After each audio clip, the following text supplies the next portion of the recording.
So today we're going to talk about what does the Great Emergence look like now. Not what has happened in the past, as we've been doing the last couple days, but where really are we right now. And Phyllis Tickle offers several different pictures in her book, The Great Emergence. We're going to look at one in particular that I think is really helpful for many of us who either consider ourselves church alumni or we go to church but only marginally, and we're wondering what the heck's next. Right? That's sort of what we're going to talk about today. I think, if anything, this is a great map to give us some idea of what's going on, at least in our own lives and how we look at things.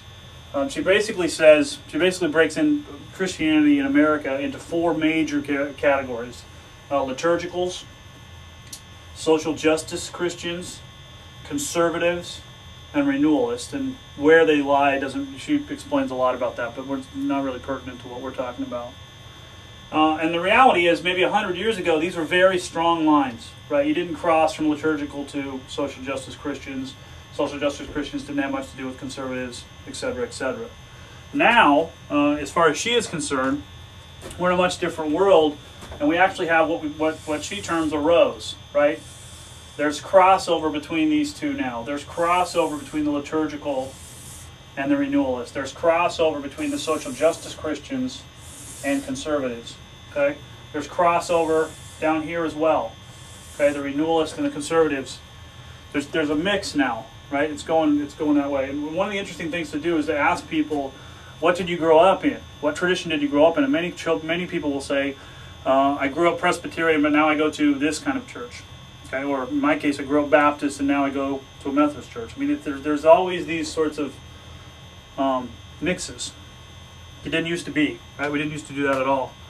What Tickle's really intrigued by, though, and what she writes about pretty beautifully, is that there's what she calls a gathering center, right? That there's, from all of these different walks, all these different traditions, people are congregating, okay, in a very significant way, in huge numbers.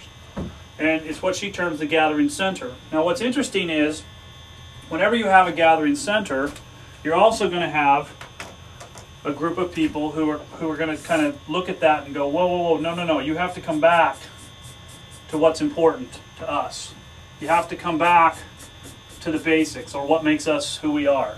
And so you have these pockets, even within these four big categories, who are saying, don't have anything to do with this gathering center. You're not sure about those people. We have to protect what was basic.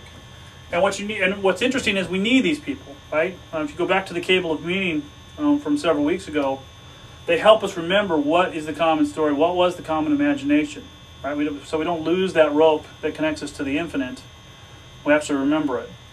But this is a quite amazing picture of what's going on now, today, in American Christianity. This gathering center is where a lot of us feel drawn to. Right? And it doesn't really make as much difference where the other people have come from. It's the fact that they're there with us. That's what's crucial.